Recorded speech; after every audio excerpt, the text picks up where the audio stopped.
Mesdames et messieurs, bonsoir. Bienvenue dans le JT Soir sur Canal 3 Bénin à la une de l'actualité ce mardi 5 mai 2026. Conférence de presse du mouvement Caricature Président 2026 face aux hommes des médias. Boga Koukaki, le président du mouvement, salue les différentes réformes pensées et mises en œuvre par le gouvernement du président Patrice Talon. Des réformes qui ont permis de relever le niveau du Bénin dans plusieurs secteurs. Le Bénin est enfin révélé selon le conférencier. On en parle dans un instant. On parlera également des bénéficiaires de la bourse Vallée qui ont reçu la première tranche au titre de l'année 2026. C'est un programme de la Fondation Vallée qui accompagne les meilleurs élèves aux examens nationaux. La cérémonie de remise de ces bourses s'est déroulée ce lundi à Porto Novo. Images et reportages à suivre. À suivre également les temps forts ayant marqué l'édition 2026 de Zolari après plusieurs années de léthargie. On parle d'une fête traditionnelle et une danse identitaire de la communauté Yom à Djougou dans le nord du Bénin. Elle est célébrée après la moisson de sorgho pour manifester la joie de vivre, la fin des travaux champêtres et le début de la saison de chasse rythmée par des danses rituelles. Voilà pour le sommet. Merci d'être au rendez-vous de l'information sur Canal 3 Bénin. Le Bénin est enfin révélé, c'est le thème de la conférence de presse animée dans l'après-midi de ce mardi par le mouvement Caricature Président 2026. C'est une rencontre stratégique qui a permis à Boga Koukaki de saluer les différentes réformes du président Patrice Talon qui ont permis, selon lui, de relever le niveau du Bénin dans les domaines socio-économiques, politiques et culturels.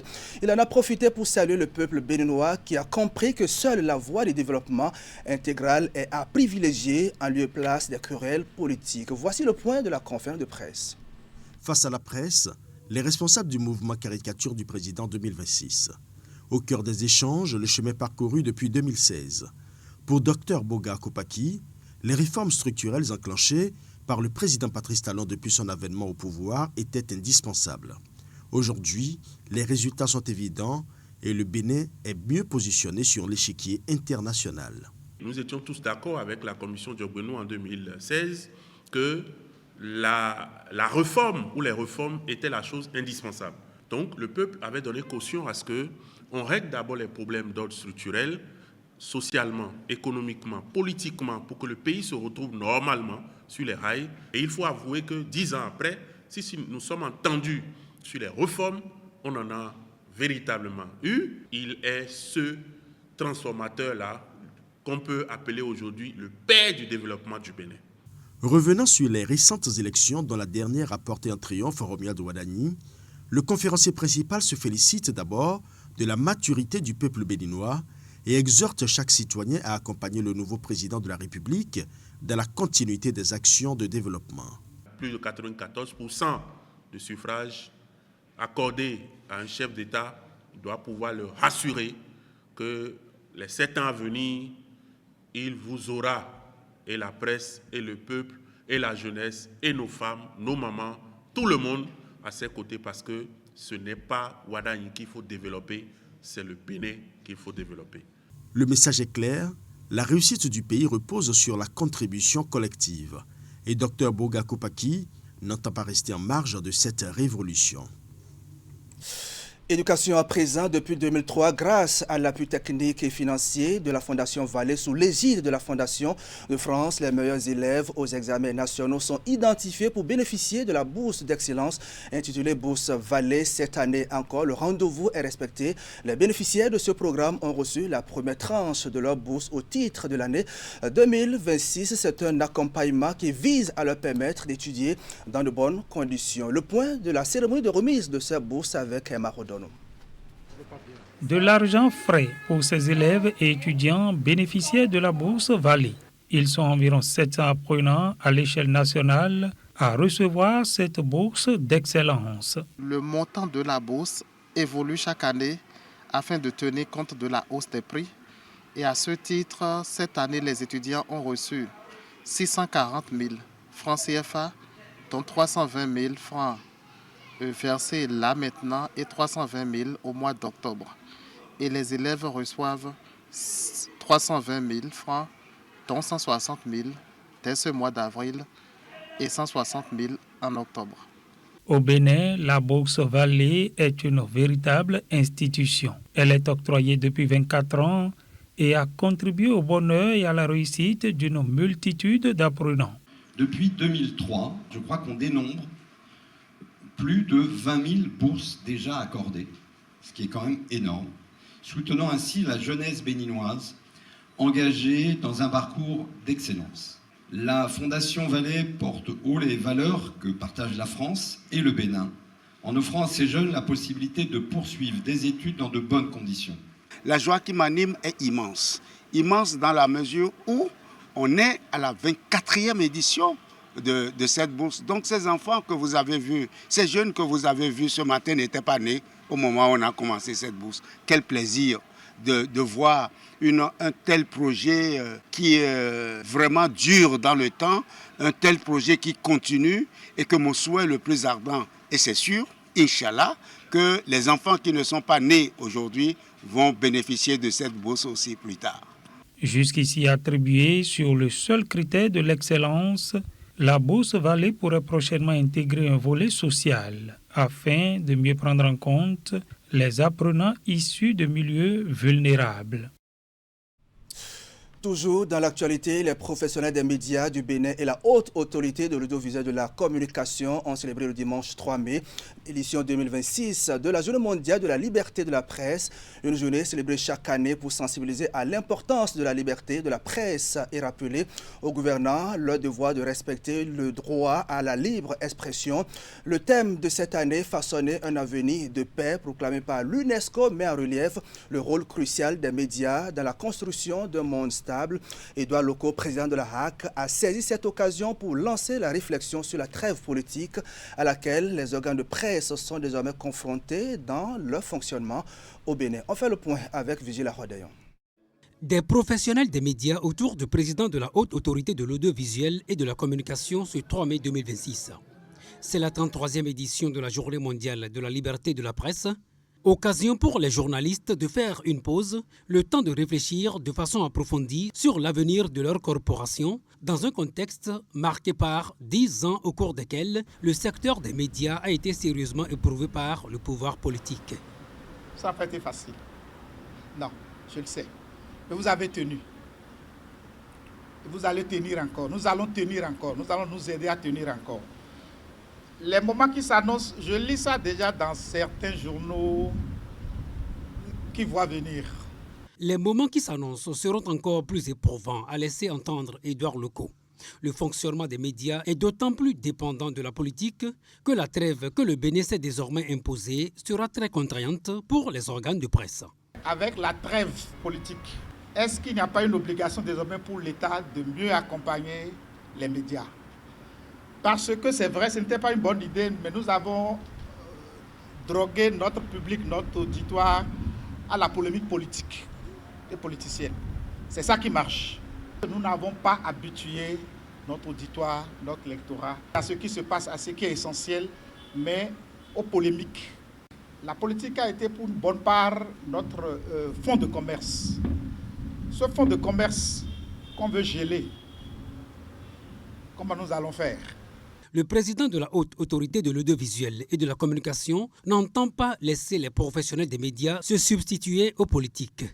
Il lance cependant cette réflexion et invite l'Union des professionnels des médias du Bénin, l'ODEM et le Conseil national du patronat de la presse et de l'audiovisuel à s'y mettre avec sérieux. Mais en attendant, place aux grandes retrouvailles festives. Encore une vingtaine de jours pour voir le nouveau président élu entrer officiellement dans ses fonctions. Le Bénin s'apprête ainsi à tourner une nouvelle page de son histoire politique en attendant l'investiture de Romiad Wadaï le 24 mai prochain. La population béninoise, elle, s'intéresse au bilan de son prédécesseur. Les réalisations de Patrice Talon en 10 ans de gouvernance sont passées à la loupe par quelques citoyens rencontrés à Cotonou. Pour certains, Patrice Talon est tout simplement un envoyé de Dieu pour sauver le Bénin et ses enfants. On va les écouter. Vous n'êtes pas sans savoir, quand ça n'allait pas, Dieu a envoyé Jésus pour sauver le monde. Quand ça n'allait pas aussi au Bénin, Dieu a compris, il a envoyé Talon pour nous sauver. Ce qui m'a marqué en lui, c'est que c'est sa détermination. Il est déterminé. Sinon, tout ce qu'on observe, ces réalisations, il faut vraiment quelqu'un de si rigoureux pour quand même pour nous amener à ce stade-là. Alors franchement, il a fait plein de choses. Déjà, le développement du Bénin, c'est d'une prouesse incroyable. Aujourd'hui, le Bénin, moi, je suis fière de dire que je suis béninoise, ne serait-ce que de par nos infrastructures, la politique économique menée depuis 10 ans au sein du pays. Enfin, on a un pays nouveau, un pays beau, un pays, je dirais, avec une économie qui se porte très bien. Moi, je suis très fière de dire aujourd'hui que je suis béninoise. Ce qui est très important, moi, c'est cette rigueur qu'il a eu de gérer le pays. Et ouais, la rigueur, parce qu'en toute chose, la rigueur est très importante. La rigueur et la discipline. Et aussi la persévérance, parce que c'est bien d'avoir une vision, c'est bien d'avoir une volonté, mais il faut savoir, la force d'un leader, c'est de savoir transmettre cette vision et cette volonté à d'autres personnes. Et il a pu transmettre cette vision à 13 millions d'habitants.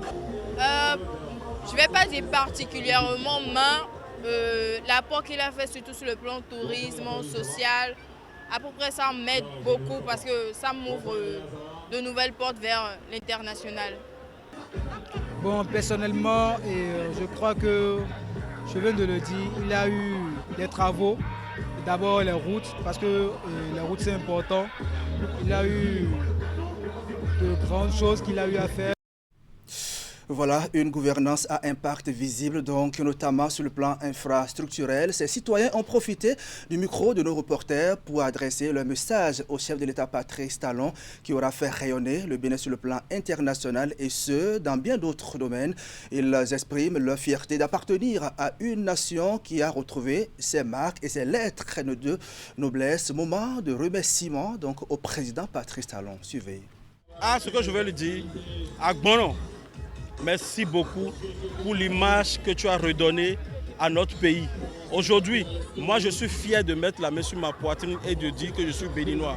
Avant, je n'étais pas fier parce que je me dis mon pays était un peu sous-développé. C'est vrai, on n'est pas encore arrivé, mais aujourd'hui, quand on voit les voisins regarder le pays, on est fier de ce que tu as fait. Et moi j'ai mal parce que tu veux quitter le pouvoir, mais je pense que ceux qui vont venir là, ils feront encore pire que toi.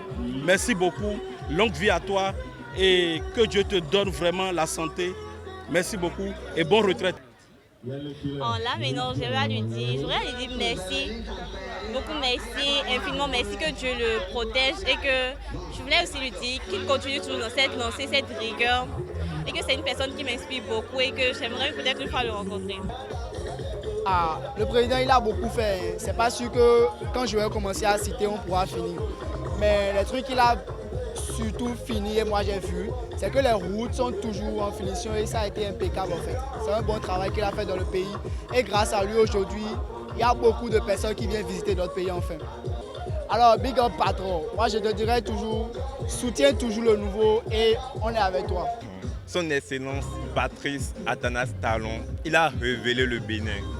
Avant, on n'était pas fiers d'être béninois, avant on cachait notre identité, mais aujourd'hui, on affirme qu'on est béninois. Il y a eu plein de choses. Par exemple, la corniche. Avant, venir ici, c'était de la merde. Avant, désolé pour le thème, mais avant, on n'était pas fiers de venir ici. Mais aujourd'hui, on est fiers. Les week-ends, on sort avec nos familles. On découvre le boulevard de la Marina. On va à Togouin.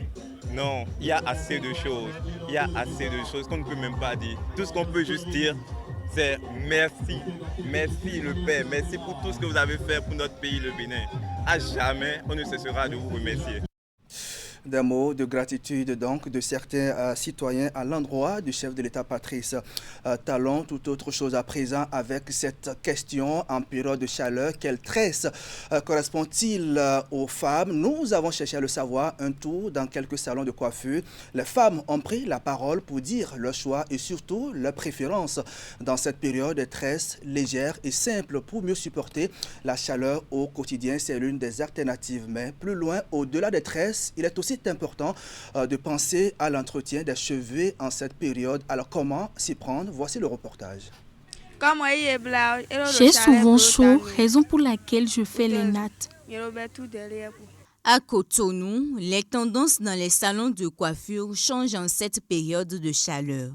Les tresses légères et faciles à entretenir sont les plus demandées. Il y a trop de chaleur, on fait seulement les ayonda. ou bien les nattes simples, tout derrière. Des fois, il met un perruque sur ça, arrivé à la maison, il s'enlève encore. En cette période de chaleur, les femmes ne se tressent plus comme avant. Elles font juste les nattes et quand elles veulent sortir, elles viennent faire les pauses perruques chez nous. Elles insistent sur l'importance de prendre soin du cuir chevelu pour éviter que les cheveux ne dégagent une mauvaise odeur. Il faut régulièrement laver les cheveux. Parce qu'ils transpirent tellement dans les cheveux. Donc il faut régulièrement laver les cheveux et prendre soin des cheveux, c'est tout. Il y a plusieurs salons de coiffure. Je dirais tout simplement qu'elles prennent soin d'elles au quotidien. Pas de trop longues tresses. Il faut des nattes pour pouvoir prendre de la fraîcheur sur la tête. Pas des nattes pour bourrer la tête. Des nattes comme les Ayonda façon modernisée là. Entre révélation de sa beauté et recherche de confort en cette période de chaleur, un choix s'impose aux femmes amoureuses des tresses extravagantes, les nattes. Encore faut-il, selon les coiffeuses, bien entretenir ses cheveux. Une note de culture à présent, les populations vivant autour du lac Aimé et ses chenaux ont encore sacrifié à la tradition de leur retrouvaille annuelle autour de l'association dénommée Novisan pour la 62e fois dans l'histoire de cette association. Ils se sont retrouvés à Guézin dans l'arrondissement d'Agotogo pour donc des moments de communion fraternelle. Retour sur les images de cette manifestation avec Nassis Alossé.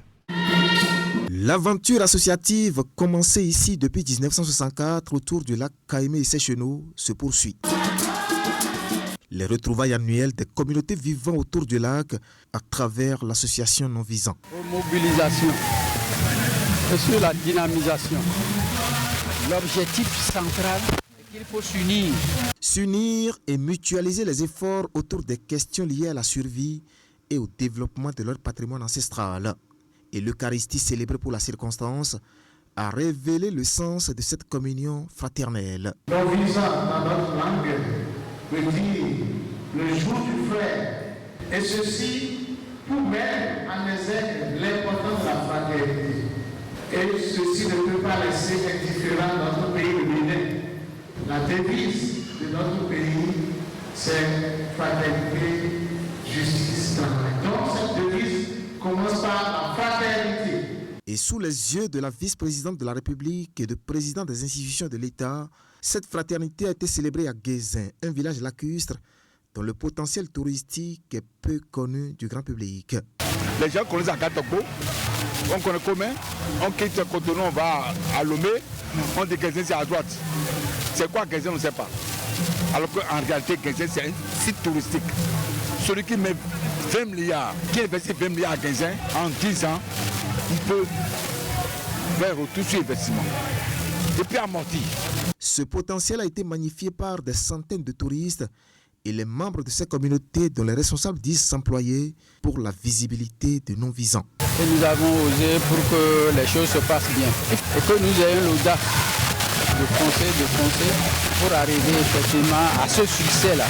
Et c'est ce que nous avons compris. La tradition se poursuit et le flambeau de la fête a été transmis à Ouagadougou, un village de l'arrondissement de Dékamé. Non-visants, ce sont les 14 arrondissements qui bordent le lac Aimé et ses chenaux.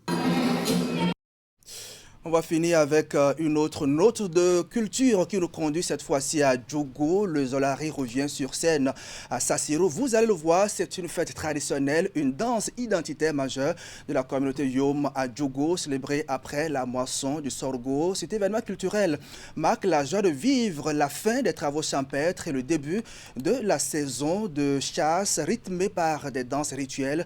Longtemps restée dans un état léthargique, l'initiative renaît grâce à sa majesté Moussa Diarra Taka Sambo et à la mobilisation des filles et fils Yom. Les précisions sont avec Abdou Sabit Ressou. C'est une résurrection en grande pompe. La deuxième édition du Zolari prend ses quartiers à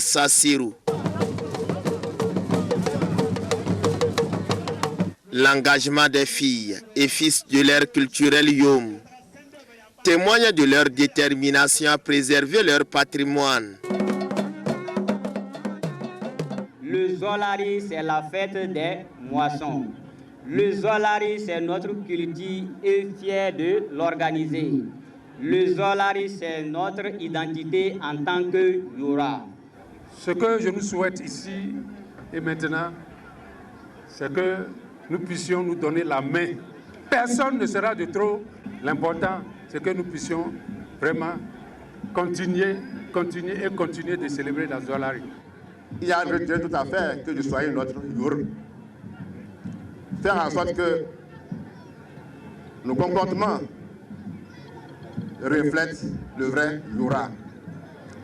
Cela appelle de nous une certaine unité de pensée. Au pupitre, acteurs et personnalités se succèdent. Ils expriment leur satisfaction aux organisateurs de ces retrouvailles. Félicitations à Sa Majesté Sambo et toute sa cour qui ont réussi le pari de nous réunir une fois encore à cette place pour la fête, la célébration du Zolari, la célébration de la culture Yom. Démonstration équestre, prestation des groupes artistiques et culturels. La succession des tableaux captive l'attention. La mobilisation de ce jour épouse l'ambition de fédérer les énergies autour de leur héritage culturel. Voilà, mesdames et messieurs, ainsi va le Bénin ce mardi 5 mai 2026. Merci à vous qui nous suivez depuis Sassiro.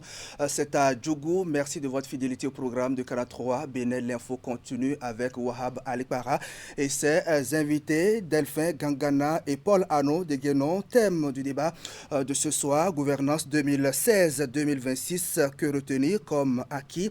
Rendez-vous à 20h avec Wahab Alikpara et ses invités. Bonsoir chez vous. On va se retrouver demain quand il va sonner 19h30 au Bénin.